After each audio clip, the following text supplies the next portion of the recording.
December 7th, 1941. When the Wildcat was unable to really do maximum penetration against the combat tactics of the Zero and some of the other Japanese aircraft, Grumman Aircraft Corporation modified the Wildcat into what you see before you now. It's called the Hellcat. And this airplane actually devastated the Japanese Navy and Army and Air Force aircraft and Zeros that were in the Marianas Turkey Shoot. In one day, in the Marianas Turkey Shoot, 70 enemy aircraft were shot down. That doesn't mean 70 pilots were killed. It means that 70 aircraft were shot down by Hellcats operating off of the fleet carriers. And it was an aircraft with a tremendous punch, big engine, could stay with the Zeros and could maneuver with the Zeros. Ladies and gentlemen, there's a beautiful example flying here for you today of the F-67 legendary Hellcat. Thank you very much, Ben. The Hellcat, down 10 to our right. And I think if we can get a nice little flyby for a photo opportunity. As he comes around, banking to the right. Here comes your photo op with the Hellcat, right down the flight line. Little wingtip for us. Beautiful photo shot right in the boat. Nice F-16 Hellcat. Thank you, guys. Then we have looks like at least a quarter third scale Piper Cub by Bob Johnson and spotted by famous John Cavalier.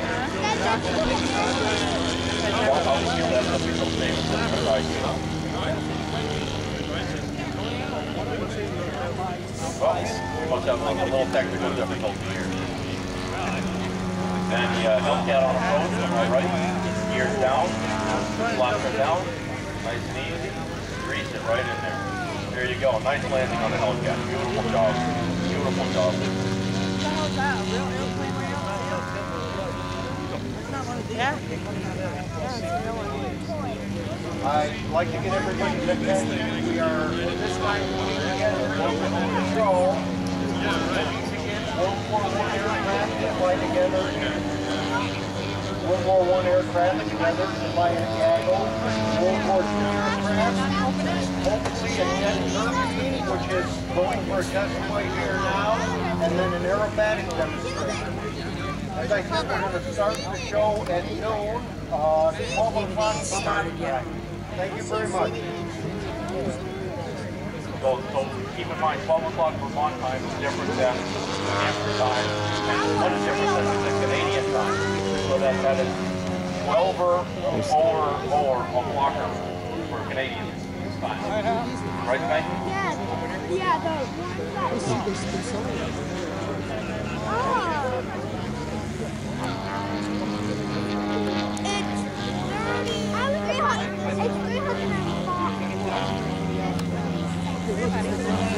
All right, so I'd like to, the gentleman flying the jet would like to do a test flight and have the airspace to himself. So the Cub will be the last one up for a little bit. So when you guys on the flight line are done, say we're going to hold you off with the test flight together.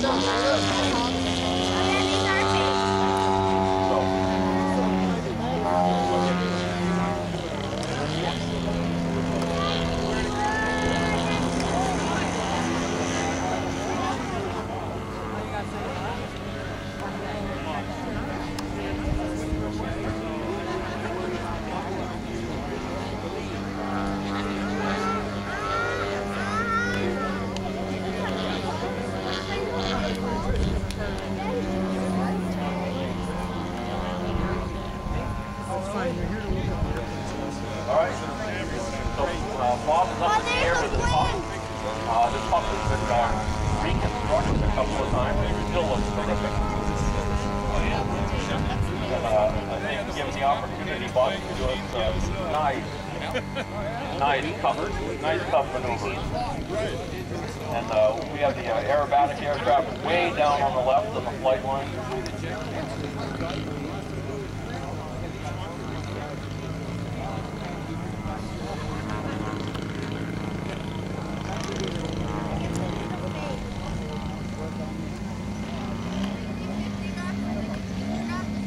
So Bob, how about a nice wing over there, huh? Look at that one. I like that one.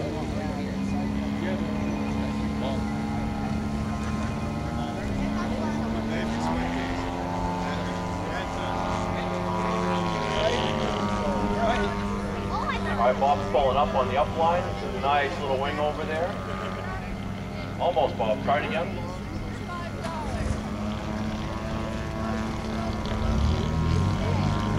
There we go. He's pulling up. He's going to kick in the rudder, kick that thing right around.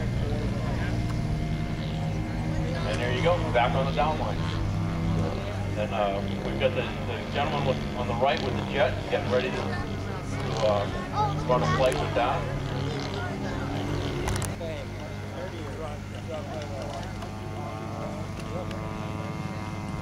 I don't know that you can get the cup much dirtier than that. Flaps down, full flight. Keep your eyes on the cub. He's coming around from the right. No pressure, Bob. Nobody's watching. Just 1,000 of us sitting here.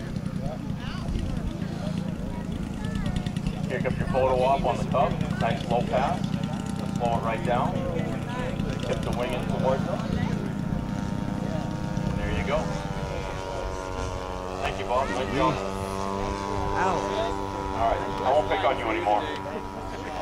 We don't have enough engines. His spotter says something is shaking. I'm not sure whether it's plane or Bob. Oh, Bob is shaking. Okay. Spotlight's on you. Get the tiger off. So, Bob, you're the only one flying now, so you're the only one we have to watch.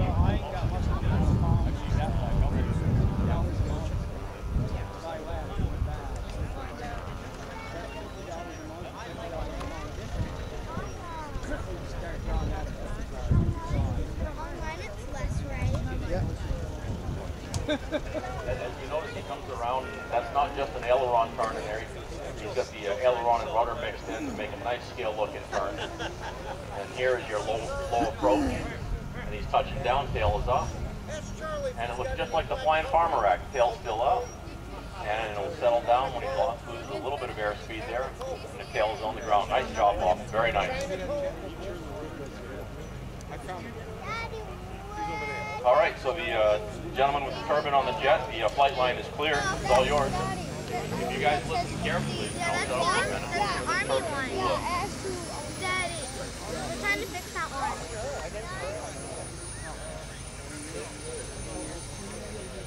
I don't see any planes anymore. This is a real miniature jet engine in this, for those of you who haven't seen these before. Run on either kerosene or the actual jet fuel JP1. Started typically with compressed air, and they'll run it up just like a real turbine. I think they're dolls. Oh, that one's in the army one? I like the army one. It's so cool. So, Something's he's not got the like jet that. fired up and running. Do a run up on it, make sure it's set to go. This is a real jet engine. It's got a compressor in it and everything, just like your commercial aircraft. I believe it looks like one of the pilot models. And it is a nice jet trainer. We saw some of these fly down at Top Gun in Florida in DeLand. And he's got the brakes applied. He's going to start spooling up, and watch as it rolls out from the right-hand side on the flight line. Here you go. Taking off.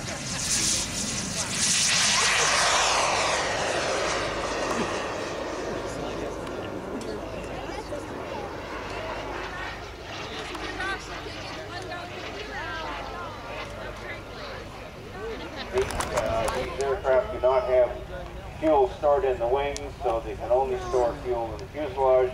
They have limited airtime ability, which is approximately 15 to 17 minutes, depending upon the power setting. Doug Ives flying it today, bringing the aircraft around, going to do a nice fast pass for you, right down the show line, ladies and gentlemen, from the right. the sound of thrust. Competition. He's on his battle brake now. He's got the gear down, slowing the aircraft down, and it takes a little bit to slow these down. But he'll bring it around. He'll make a nice, long, low, flat approach with power on. He'll bring it right over the end of the runway, and he'll stop it right dead Airshow center, ladies and gentlemen. And I want to hear a huge, and I do mean a huge applause, for this was a test for the noontime show. Let's see Doug if he brings it in. Tomorrow's the last day, right? Tomorrow's the last day. Here comes the landing. Landed. It's on the ground. Let's hear it, folks. Thank you, Doug. Oh, there's that. Who's flying? Tony! Tony's flying. I thought it was you. I've been making mistakes all morning. I'm going to give the microphone back to somebody who doesn't make mistakes, and that is the velvet voice of upstate New York, New Hampshire, and Vermont. But he's only 20% less in Vermont. Here's Dan. Thank you, Sminky, and yes, welcome to Vermont. I'm glad you can make it. Great flight on the jet, guys. Flight line is open. Let's get some other aircraft up in the air once he's clear from the runway. Looks like you might be heading down for a small walk there.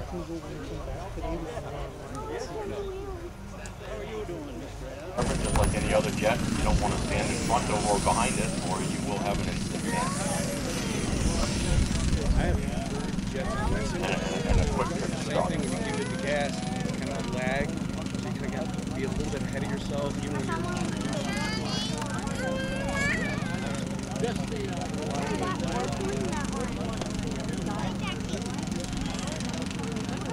There's another biplane on the left. Beautiful color pattern on that. Looks like possibly another pit. And behind that, the Metropolitan. Oh, there it goes. Yellow pit is up and away.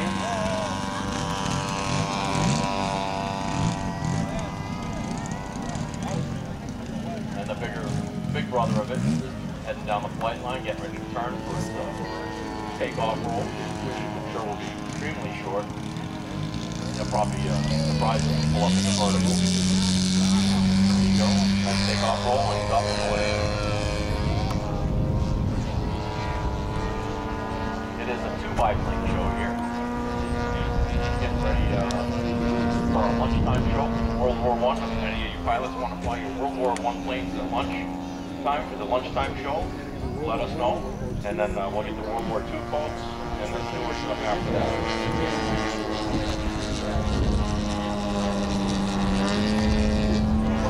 Now the Mulligan in front of us, getting ready to go, was actually built and designed as part of the 30-ton trophy race. The mid-30s air race. It was built and designed primarily as transport plane for the businessmen of the 30s after the Depression. This was their way to get away from around. It is a combination of the, I believe, the monosuit with a huge Pratt & Whitney engine in it. And this was one of the premier businesses of the 30s, along with the planes that were earlier, the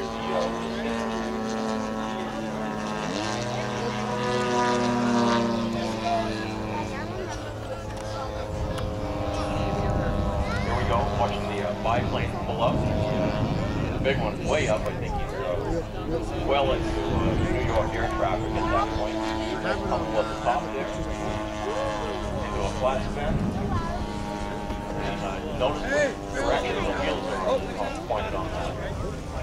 That is the wheels up the Canadian boat.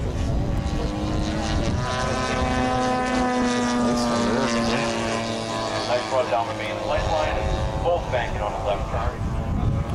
Coming around. He's there left turn.